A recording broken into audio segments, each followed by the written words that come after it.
present indefinite টেন্সৰ correct tense বা tense correction কেনেকৈ কৰিব লাগে তিনিটা বেষ্ট ট্ৰিক্সৰ জৰিয়তে প্ৰেজেন্ট ইনডিফিনিট টেন্সৰ যিকোনো সেন্টেন্স আমি পৰীক্ষাত অহা যিকোনো সেন্টেন্স আমি সহজ উপায়েৰে কেনেকৈ কাৰেক্ট টেন্স কৰিব পাৰো বা সেন্টেন্স শুদ্ধ কৰিব পাৰো সেই বিষয়ে আমি কথা পাতিম যে নহক মই আজি প্ৰেজেন্ট ইনডিফিনিট টেন্সৰ পৰীক্ষাত অহা 10টা কুৱেশ্যন লৈছো 10টা সেন্টেন্স লৈছো এই 10টা সেন্টেন্সৰ জৰিয়তে মই তোমালোকক প্ৰেজেন্ট ইনডিফিনিট টেন্সৰ কাৰেকশ্যন কেনেকৈ কৰিব লাগে সেন্টেন্স কাৰেকশ্যন বা টেন্স কাৰেকশ্যন কেনেকৈ কৰিব লাগে সেই বিষয়ে তোমালোকক আজি মই শিকাম যে নহক প্ৰথম কুৱেশ্যনটো হ'ল যে I usually go to bed at 10 o'clock এই বাক্যটো আমি কাৰেকশ্যন কৰিব লাগে পৰীক্ষাত তোমালোকৰ কুৱেশ্যন আহে যে কাৰেক্ট দা টেন্স আৰু বাক্য এনেকৈ দিয়ে তোমালোকে সেই সেন্টেন্সটো কাৰেকশ্যন কৰিব লাগে কিন্তু দেখা যায় তোমালোকে সেন্টেন্সটো দেখা পাই সেন্টেন্সটো কোনটো টেন্সৰ হয় কেনেকৈ কৰিব লাগে তোমালোকে পাজল ফিল কৰা মই আজি তিনিটা মাত্ৰ বিশেষ টিক্সৰ বিষয়ে কম আৰু সেই তিনিটা টিক্স ফলো কৰি তোমালোকে যিকোনো বাক্য প্ৰেজেন্ট ইনডিফিনিট টেন্সৰ যিকোনো বাক্য যেনেকুৱা বাক্যই নহওক কিয় অতি সহজতে কাৰেকশ্যন কৰিব পাৰিবা তোমালোকে চাইছা বোৰ্ডত মই কিছুমান কেৱৰ্ড লিখিছো যেনেকৈ daily usually regularly normally generally punctually occasionally frequently weekly always often twice monthly never everyday every year every month every Sunday every Monday every থাকিলে হ'ল মোটামুটি এইকেইটা কয় কেৱৰ্ড বা এডভাৰ্ব বুলি ক'ব পাৰো বা এইকেইটাক আমি টাইম ফ্ৰেজ বুলি ক'ব পাৰো তোমালোকে যি বুলি ভাবা এইটো তোমালোকৰ কথা তোমালোকে মুঠতে কেৱৰ্ড বুলি ধৰি ললে হ'ল আৰু ওপৰত চোৱা তোমালোকে তিনিটা থ্ৰী ট্ৰিক্স মই লিখিছো তিনিটা ট্ৰিক্স লিখিছো ইয়াত প্ৰথম ট্ৰিক্সটো আছে সাৰ্চ কেৱৰ্ড 2 নম্বৰটো আছে আইডেন্টিফাই টেন্স 3 নম্বৰ আছে ৰিমেম্বাৰ ফৰ্মেশন এই তিনিটা ট্ৰিক্সৰ সহায়ত আমি প্ৰেজেন্ট ইনডিফিনিট টেন্সৰ যিমান বাক্য নহওক কিয় অতি সহজতে টেন্স কাৰেকশ্যন কৰিব পাৰো তোমালোকে এটা কথা মন কৰিবা যে প্ৰেজেন্ট ইনডিফিনিট টেন্সত কিছুমান কেৱৰ্ড দিয়া থাকে আৰু সেই কেৱৰ্ড বিলাক চাই আমি সহজতে সেন্টেন্স কাৰেকশ্যন কৰিব পাৰো বা টেন্স কাৰেকশ্যন কৰিব পাৰো কেতিয়াবা দেখা যায় যে সেন্টেন্স বিলাকত কোনো ধৰণৰ কেৱৰ্ড নাথাকে আৰু কেৱৰ্ড নাথাকিলে আৰু এটা উপায় আছে সেইটো উপায় মই তোমালোকক বুজাই দিম ঠিক আছে আমি প্ৰথমতে বাক্যটো চাও I usually go to bed at 10 o'clock ইয়াত আমি বাক্যটোৰ অৰ্থ যে জানিব লাগিব তাৰ কোনো কথা নাই আমি মাত্ৰ আমাৰ যিটো সিস্টেম আমাৰ যিটো ট্ৰিক্স সেই ট্ৰিক্সৰ সহায়ত এই বাক্য বা এই সেন্টেন্সটো কাৰেকশ্যন কৰাৰ চেষ্টা কৰিম মই হিদিনাখনৰ পাৰ্ট 3 ভিডিঅ'টোত মই কেৱৰ্ডৰ বিষয়ে শিকাইছো এই তিনিটা ট্ৰিক্সৰ বিষয়ে মই অলপ থুলমুলকৈ কৈছো আৰু কেনেকৈ কাৰেকশ্যন কৰিব লাগে দুটামান উদাহৰণ দিছিলো যিসকলে সেই ভিডিঅ'টো 3 নম্বৰ ভিডিঅ'টো চোৱা নাই তোমালোকে সেই 3 নম্বৰ ভিডিঅ'টো চাই লবা তেতিয়াহলে আজিৰ এই ভিডিঅ'টোৰ আজিৰ এই লেসনটো তোমালোকৰ কাৰণে অতি ইজি হৈ পৰিব যিয়ে নহওক এতিয়া আমি চাম I usually go to bed at 10 o'clock এটা আমি কেনেকৈ কাৰেকশ্যন কৰিম সেন্টেন্সটো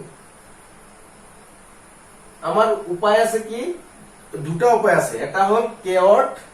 আৰু এটা হ'ল কেৱৰ্ড আৰু এটা হ'ল ইউনিভাৰ্সেল ট্ৰুথ প্লাস হেবিচুৱেল একচন তোমালোকে জানা ইউনিভাৰ্সেল ট্ৰুথ মানে চিৰসত্য হেবিচুৱেল একচন মানে হ'ল অভ্যাগত বা দৈনন্দিন কৰা যিবিলাক কাম কাজ এই দুটা উপায়েৰে আমি কি কৰিম প্ৰেজেন্ট ইনডিফিনিট টেন্সৰ যিকোনো বাক্য আমি অতি সহজতে কাৰেকচন কৰিম এতিয়া আমি এই বাক্যটোৰ ফালে নাচাও অৰ্থটো আমাৰ দৰকাৰ নাই আমি মাত্ৰ ট্ৰিক্সৰ সহায়ত কি কৰিম টেন্স কাৰেকচন কৰিম প্ৰথম ট্ৰিক্সটো হ'ল যে চাৰ্চ কে অৰ্ড তাৰ মানে এই বাক্যটোত কোনো ধৰণৰ এই কেইটা কে অৰ্ড প্ৰেজেন্ট ইনডিফিনিট টেন্সৰ কে অৰ্ড এই কেইটাৰ ভিতৰত যদি কোনো এটা শব্দ বাক্যত থাকে তেতিয়াহলে সেই বাক্যটো চিৰ জিন্দেগীৰ কাৰণে প্ৰেজেন্ট ইনডিফিনিট টেন্সৰ হয় এতিয়া আমি চাম যে বাক্যটোত কোনো ধৰণৰ কে অৰ্ড আছে নেকি ইয়াত আছে I usually go to bed at 10 or 11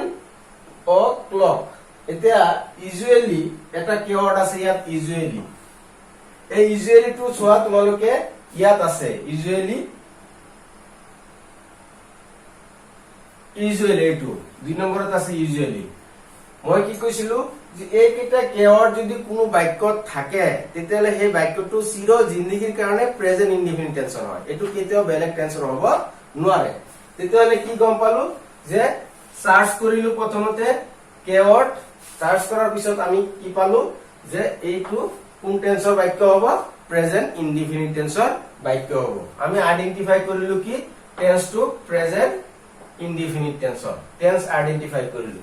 এতিয়া টেন্স আইডেন্টিফাই কৰাৰ পিছত প্ৰেজেন্ট ইনডিফিনিট টেন্স আমাৰ যেতিয়া ধৰা পৰিল প্ৰেজেন্ট ইনডিফিনিট টেন্স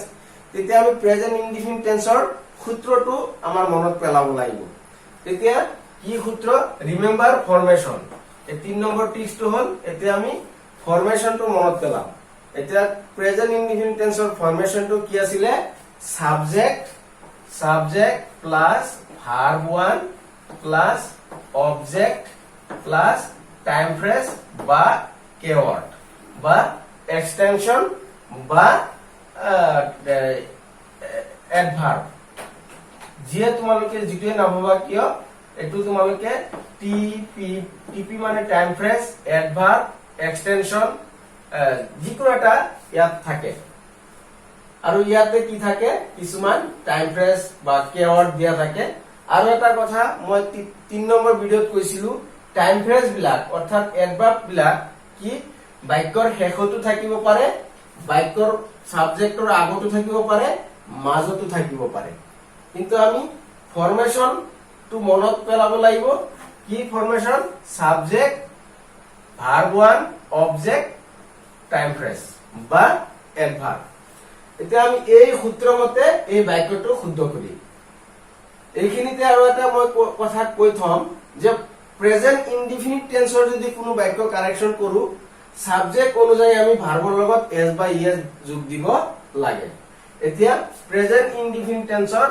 ভাৰ্বৰ লগত ভাৰ্ব 1 ৰ লগত কি হয় এস বা ইএস যোগ হয় এতিয়া আমি বাক্যটো আমি কাৰেকচন কৰিম টেন্সটো আমি কাৰেকচন কৰিম প্ৰথমতে কি লিখিম সাবজেক্ট ইয়াত সাবজেক্ট কি আছে এই সূত্ৰটো মই লিখি দিছো subject plus verb 1 plus object plus adverb বা টাইম ফ্রেজ বা কেওয়ার্ড যিকোনো এটা হ'ব পাৰে যিকোনো এটা ধৰিলে হ'ল এটা সাবজেক্ট আছে আইটো ইয়াত লিখিলো আইৰ পিছত আছে ইউজুৱেলি টো এটা কেওয়াৰ্ডৰ স্থান সূত্ৰ মতে ক'ত শেষত কিন্তু ইয়াত দিছে ক'ত মাজত কেতিয়াবা আগত হ'ব পাৰে শেষত হ'ব পাৰে কিন্তু আমি যেতিয়া কাৰেকচন কৰিম আমি সদায় কিওয়াৰ্ডটো ক'ত বুলি ভাবি ধৰিম শেষত বাক্যৰ শেষত আছে বুলি ধৰিম কিন্তু ইয়াৰ যেটো ঠাই আছে ইয়াত ঠিক তেনেকৈ লিখি যাম কিন্তু আমাৰ যেটো সূত্ৰ মতে শেষত থাকিব যে নহক সাবজেক্ট হল ইউজুৱেলি আছে ইয়াত ইউজুৱেলি আহিব ইউজুৱেলি আমাৰ কাম হল কিন্তু সাবজেক্টৰ মাত্ৰ এটো টাইম ফ্রেজ বা অ্যাডভার্ব কানি ইয়াত যেনেকৈ আছে তেনেকৈ বহাই দিছো এটা সাবজেক্ট হল এতিয়া ভার্ব 1 দিব লাগে আমি ভার্ব 1 বুলি কলে 1 নম্বৰ ঘৰৰ ভাব প্ৰতিটো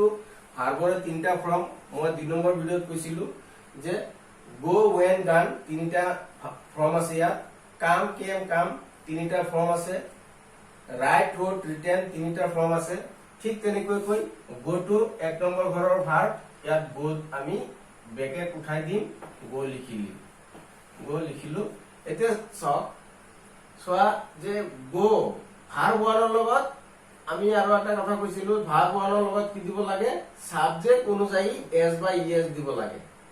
আৰু সাবজেক্ট যদি থাৰ্ড পাৰসন সিঙ্গুলাৰ নাম্বাৰ হয় যেনেকৈ হি সি ইট আৰু এক বচনৰ নাম যদি সাবজেক্ট হয় তেতিয়া ভাৰ্ব ওয়ানৰ লগত এস বা ইএস দিব লাগে আৰু যদি সাবজেক্ট আই উই ইউ দে আৰু বহু বচনৰ নাম হয় তেতিয়া হলে আমি ভাৰ্ব ওয়ানৰ লগত একো দিব নালাগে যেনেকুৱা ভাৰ্ব তেনেকৈ দিব লাগে মাত্ৰ ব্ৰেকেট উঠাই দিব লাগে গতিকে কি গম পালো যে এটো থাৰ্ড পাৰসন সিঙ্গুলাৰ নাম্বাৰ নহয় এটো কি আইৰ লগত কেতিয়াও ভাৰ্ব ওয়ানৰ লগত আই সাবজেক্ট হলে ভাৰ্ব ওয়ানৰ লগত এস বা ইএস যোগ নহয় গতিকে ভাৰ্বটো গো থাকিব তাৰ পিছত বাক্যটো যেনেকুৱা আছে ঠিক তেনেকুৱা লিখি দিলে কাৰেকচন হৈ যাব এট 11 o'clock এটো হৈ গল এতিয়া দুই নম্বৰ বাক্যটো সোয়া দুই নম্বৰ বাক্যটো হল the earth revolve round the sun ইয়াত the earth revolve round the sun ইয়াত আমি কিওয়ার্ড বিচাৰিম কিওয়াৰ্ড আছে নেকি বাক্যটোত ইয়াত থকা কিওয়াৰ্ড বিলাক ইয়াত বাক্যটোত আছে নেকি ই ডেইলি ইউজুয়ালি ৰেগুলাৰলি নৰমালি এইবিলাকৰ ভিতৰত কোনো ধৰণৰ কিওয়ার্ড নাই এটোত the earth revolve round the sun ইয়াত কোনো ধৰণৰ কিওয়াৰ্ড নাই মই কৈছিলো দুটা নিয়ম আছে প্ৰেজেন্ট ইনডিফিনিট টেন্সৰ এটা হল কিওয়াৰ্ড ধৰি আমি বাক্য কাৰেকচন কৰিব লাগে আৰু কিওয়াৰ্ড নাথাকিলে কি কৰিব লাগে ইউনিভাৰ্সাল ট্ৰুথ বা হেবিচুয়াল অ্যাকশন এই সূত্ৰ মতে বা এই নিয়ম মতে আমি কাৰেকশন কৰিব লাগে এতিয়া যদি কিওয়াৰ্ড নাই তেতিয়া হলে আমি কি কৰিম বাক্যটো চাম দি আৰ্থ পৃথিবী ৰিভলভ ঘুৰে ৰাউন্ড চাৰিওফালে দা সান সূৰ্যৰ চাৰিওফালে ঘুৰে পৃথিৱী সূৰ্যৰ চাৰিওফালে ঘুৰে এটো এটা চিৰ সত্য বাক্য এটো এটা চিৰ সত্য বাক্য ইউনিভাৰ্সাল ট্ৰুথ আৰু ইউনিভাৰ্সাল ট্ৰুথ বাক্য হলে সেই বাক্যটো কি হয় প্ৰেজেন্ট ইনডিফিনিট টেন্সৰ হয় গতিকে এই বাক্যটো প্ৰেজেন্ট ইনডিফিনিট টেন্স হয় এই প্ৰেজেন্ট ইনডিফিনিট টেন্স হোৱাৰ লগে লগে ইয়াৰ সূত্ৰ কি আছে ৰিমেম্বাৰ দা ফৰ্মেশন সূত্ৰটো হল subject plus verb 1 subject plus verb 1 plus object plus keyword বা টাইম ফ্রেজ এতিয়া আমি এই সূত্ৰৰ মতে বাক্যটো কৰি যাম সাবজেক্ট দিব লাগিব দি আৰ্ট সাবজেক্ট এনেকৈ দিলু দি আৰ্ট সাবজেক্ট সাবজেক্টৰ পিছত ভাৰ্ব 1 এতিয়া ব্ৰেকেটৰ ভিতৰত সদায় এক নম্বৰ ঘৰৰ ভাৰ্ব থাকে গতিকে এই ভাৰ্বটো ব্ৰেকেট উঠাই দিম ৰিভলভ ইয়াত এটা কথা মন কৰিবলগীয়া আছে মই কি কৈছিলো সাবজেক্ট অনুযায়ী প্ৰেজেন্ট ইনডিফিনিট টেন্সৰ ভাৰ্ব 1 ৰ লগত এস বা ইএস যোগ হয় যদি সাবজেক্ট যদি থাৰ্ড পাৰসন সিঙ্গুলাৰ যেনেকৈ হি সি ইট আৰু এক বচনৰ নাম হয় তেতিয়াহলে কি হ'ব ভাৰ্ব 1 ৰ লগত এস বা ইএস যোগ হয় তেতিয়াহলে এই বাক্যটোত দি আর্থ এটা নাম পৃথিৱী এক বচন এটা নাম বুজাইছে এক বচনৰ গতিকে এটো থাৰ্ড পাৰসন সিঙ্গুলাৰ নাম্বাৰ গতিকে ইয়াৰ লগত এটা কি দিব লাগিব এস দিব লাগিব revolves round the sun বাক্যটো কি হল কারেকশন হৈ গল আৰু যদি ইয়াত দি আৰ্ট না থাকিলে হয় ইউ থাকিলে হয় বা বহু বচনৰ যদি কোনো সাবজেক্ট থাকিলে হয় যেনেকৈ আই উই ইউ দে আৰু বহু বচনৰ নাম থাকিলে হয় তেতিয়াহলে ইয়াত এস আমি দিব নোৱাৰিলো হয় ইয়াত থাৰ্ড পাৰসন সিঙ্গুলাৰ আছে কাৰণে ইয়াত এস এটা দিব লগা হল 3 নম্বৰ বাক্যটো হল ice float on water ice মানে বৰফ অন ওয়াটাৰ আমি বাক্যটোৰ অৰ্থলৈ নাযাও আমি কি চাম বাক্যটোৰ কিওয়াৰ্ড চাম প্ৰথম আমাৰ কাম হল সাৰ্চ কিওয়াৰ্ড চাম কোনো কিওয়াৰ্ড ইয়াৰ ভিতৰত কোনো ধৰণৰ কিওয়াৰ্ড এই বাক্যটোত নাই আইস ফ্লোট অন ওয়াটাৰ যদি কিওয়াৰ্ড নাপাও তেতিয়া কি চাম আমি বাক্যটো ইউনিভাৰ্সাল ট্ৰুথ নে হেবিচুয়াল অ্যাকশন হেতু চাম যদি এইটোত নপৰে এইটোত পৰিব সদায় প্ৰেজেন্ট ইনডিফিনিট টেন্সৰ বাক্য তেতিয়াহলে আইস মানে বৰফ ফ্লোট মানে উপঙা অন ওয়াটাৰ পানীত উপঙে বৰফ পানীত উপঙে কথাটো চিৰ সত্য কথা ইউনিভাৰ্সাল ট্ৰুথ গতিকে বাক্যটো কি হ'ব প্ৰেজেন্ট ইনডিফিনিট টেন্সৰ হ'ব আৰু এটা আমি কি কৰিম subject plus verb 1 plus object plus time phrase এই সূত্ৰ মতে কৰি যাম ইয়াত আইসটো হল থাৰ্ড পাৰসন সিঙ্গুলাৰ নাম্বাৰ এটা subject third person singular number এটা বৰফৰ কথা কৈছে আইস ব্ৰেকেট উঠাম ফ্লোট ভাৰ্ব ওয়ান হল ফ্লোট এটা থাৰ্ড পাৰসন সিঙ্গুলাৰ যেহেতু ইয়াত আই উ ইউ দে আৰু বহু বছৰৰ নাম নহয় ইয়াত কি আছে এক বছৰৰ নাম আহিছে হি সি ইট আৰু এক বছৰৰ নাম এই ক্যাটাগৰীত পৰিছে গতিকে ইয়াত ফ্লোটৰ লগত কি হ'ব এস যোগ হ'ব এটা আৰু অন ওয়াটাৰ বাক্যটো কি হল কাৰেকশন কৰা হৈ গল এই বাক্যটো কাৰেকশন কৰা হৈ গল এই 3 নম্বৰটো হল everyday Meera sums from Reena copy এটা কথা মই কৈছো কাৰেক্ট টেন্সত কেতিয়াবা ভাৰ্বটো মাজতে দিব পাৰে ব্ৰেকেটৰ ভিতৰত কেতিয়াবা বাক্যৰ শেষতো দিব পাৰে আমি ইয়াৰ আমাৰ সূত্ৰ মতেহে আমি যাম এতিয়া ভাৰ্বটো শেষতো দিব পাৰে মাজতে দিব পাৰে ব্ৰেকেটৰ ভিতৰত যেটো ভাৰ্ব দিব হেতু সদায় এক নম্বৰ ঘৰৰ ভাৰ্ব থাকিব এতিয়া আমি এই বাক্যটোত কোনো ধৰণৰ কেৱৰ্ড আছে নেকি প্ৰথম কাম হল কেৱৰ্ড চাম চাৰ্জ কেৱৰ্ড আছে নেকি এই ইয়াৰ ভিতৰত কোনো কেৱৰ্ড আছে নেকি আছে everyday every month every year every Sunday every Monday every Saturday যিকোনো এভৰি থাকিলে প্ৰেজেন্ট ইনডিফিনিট টেন্সৰ বাক্য হয় ইয়াত কেৱৰ্ড পাই গলো এভৰিডে গতিকে আৰু আমি একো চিন্তা কৰিব নালাগে টেন্স পাই গলো প্ৰেজেন্ট ইনডিফিনিট টেন্স এটা টেন্সৰ ফৰ্মুলা কি subject plus verb one plus object plus time phrase সেই সূত্ৰত কৰি যাম এটা মই কৈছিলো যে টাইম ফ্ৰেজ বিলাক কেতিয়াবা শেষতো থাকিব পাৰে মাজতো থাকিব পাৰে আৰু কেতিয়াবা সাবজেক্টৰ আগতো থাকিব পাৰে এটো হল আমাৰ সাবজেক্ট মীৰা আমাৰ সাবজেক্ট আৰু এটো যেনেকুৱা আছে টাইম ফ্ৰেজ তেনেকুৱা ইয়াত লিখি দিম এভৰিডে এটো আমি নধৰো এটো ধৰি মীৰা সাবজেক্ট হল এটা ভাৰ্ব ওয়ান মীৰাৰ পিছত কি থাকে সাবজেক্টৰ পিছত কি থাকে ভাৰ্ব ওয়ান ইয়াতে ভাৰ্বটো কত আছে এই হেকত আছে ব্ৰেকেটৰ ভিতৰত ভার্ব ওয়ান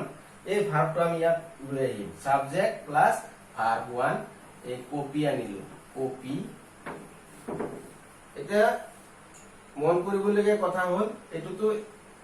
টাইম ফ্ৰেজ হয় এডভার্ব হয় এটুলৈ নাচাও আমি চাম সাবজেক্ট কি এটা নাম এক বছৰৰ এটা নাম এজন মানুহৰ কথা কৈছে থাৰ্ড পাৰসন সিঙ্গুলাৰ আৰু থাৰ্ড পাৰসন সিঙ্গুলাৰ যদি সাবজেক্ট হয় তেতিয়াহলে ভাৰ্ব ওয়ানৰ লগত কি হয় এস বা ইএস যোগ হয় তেতিয়াহলে ইয়াৰ লগত কি হ'ব কপিস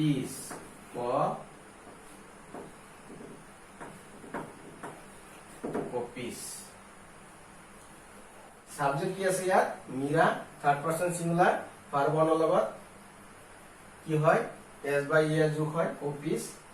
তাৰপিছত কি আছে সাম ফ্ৰম ৰীনা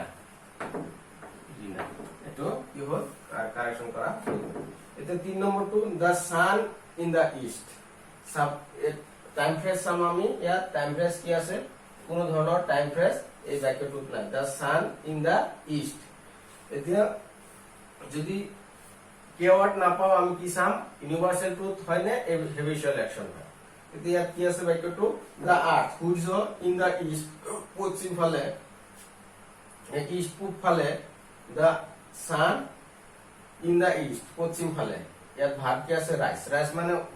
উঠা বা উদয় হোৱা তাৰ মানে কি বুজি পালো সূৰ্যটো কি হয় উঠে বা উদয় হয় কোন ফালে পূব ফালে এটা চিৰৱৰ্তী বাক্য তেতিয়াহলে কি হ'ব প্ৰেজেন্ট ইনডিফিনিট টেন্সৰ বাক্য হ'ব তেতিয়াহলে subject plus verb one plus object plus time phrase এই সূত্র মতে আমি বাক্যটি এতিয়া কারেকশন করিব দা সান হল সাবজেক্ট দা সান সাবজেক্ট এতিয়া ভার্ব ওয়ান লাগিব আমাৰ সাবজেক্টৰ পিছত ভাৰ্ব ওয়ান ভাৰ্বটো ইয়াত আছে এটো লৈ আহিম ইয়াত ভাৰ্ব ওয়ান ৰাইজৰ লগত কি হ'ব থাৰ্ড পাৰসন সিঙ্গুলাৰ যেহেতু সাবজেক্ট দা সান এটা নাম সূৰ্যটো এটা সূৰ্যৰ কথা কৈছে গতিকে থাৰ্ড পাৰসন সিঙ্গুলাৰ গতিকে ইয়াৰ লগত এটা কি হ'ব এস হ'ব দা সান রাইজেস এইখিনি লিখিম ইন দা ইষ্ট এই ভার্বটো ইয়াত গুছি গল হৈ গল এটো আমি কারেকশন কৰা হ'ব এতিয়া শেষত চাম শেষৰ বাক্যটো হল উড অলওয়েজ ফ্লট এই বাক্যটোত আমি টাইম ফ্ৰেজ চাম বা কেৱৰ্ড চাম আছে নেকি অলওয়েজ এই অলওয়েজ আছে বাক্যটোত অলওয়েজ আছে যদি অলওয়েজ আছে তাৰ মানে কি হ'ব প্ৰেজেন্ট ইনডিফিনিট টেন্সৰ বাক্য হ'ব আৰু এটা সূত্ৰটো কি subject plus verb one plus object plus time phrase সূত্ৰত কৰি দিম তেতিয়া কি হ'ব উডটো হল সাবজেক্ট উড কাঠৰ কথা কৈছে উড অলওয়েজ এটো টাইম ফ্ৰেজ অলৱেজৰ ঠাইত অলৱেজ আহি যাব যেহেতু টাইম ফ্ৰেজ বা এডভাৰ্বৰ য'ত ঠাই তাতে থাকিব হিচাপটো আমাৰ হিচাপটো হ'ল সূত্ৰত আমাৰ সূত্ৰত সাবজেক্ট পালো এতিয়া টাইম ফ্ৰেজ যেটো আছে ইয়াত লিখি দিম অলৱেজ এটা আমি নধৰো আমাৰ সূত্ৰত নধৰো শেষত ধৰিম সদায় সাবজেক্ট